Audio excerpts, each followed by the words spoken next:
Hi hello నమస్తే అండి. ఈరోజు మనం ఎంతో కమ్మని ఆరోగ్యకరమైన పెసరపప్పు బీరకాయ కూరను పల్లెటూరు పద్ధతిలో ఎలా చేసుకోవాలో చూద్దాం రండి. కావలసిన పదార్థాలు ప్రాసెస్ చూసేద్దాం. పెసరపప్పు అండి, పచ్చిమిర్చి, బీరకాయ ముక్కలు.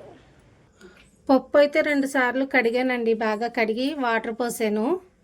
కుక్కర్లో అయితే పెట్టకండి, బాగా మెత్తగా అయిపోయి జిగురుగా వచ్చేస్తుంది. స్టవ్ అయితే వెలిగించేసుకుందాం.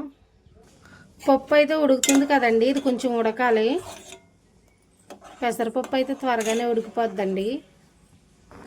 పప్పు అయితే ఇలా ఉడికిందండి. ఇప్పుడు పచ్చిమిర్చి అయితే వేసేద్దాం. పచ్చిమిర్చి కూడా కొంచెం ఉడకాలండి. పప్పు అయితే ఉడికిందండి, ఇలా ఉడికితే సరిపోద్ది. ఇప్పుడు మనం బీరకాయ ముక్కలు అయితే వేసేద్దాం. పప్పు బీరకాయ అన్నది చాలా త్వరగా అయిపోద్దండి కర్రీ అన్నది. ఈ కర్రీలో కొవ్వు శాతం తక్కువ ఉంటుందండి.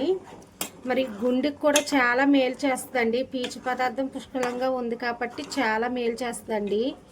కాబట్టి అందరూ అయితే తప్పకుండా తీసుకోండి. ఒక్కసారి అయితే ఇలా ట్రై చేయండి, చాలా టేస్టీగా ఉంటుంది. చూడండి, బీరకాయ ఇంకా కొంచెం ఉడకాలి.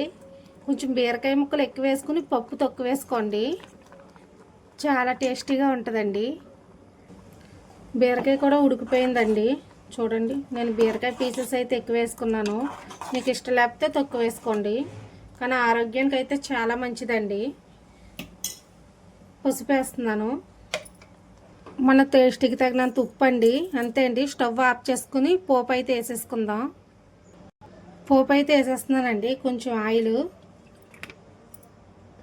కొంచెం నెయ్యి అండి. నెయ్యి పోపు అయితే చాలా బాగుంటుందండి.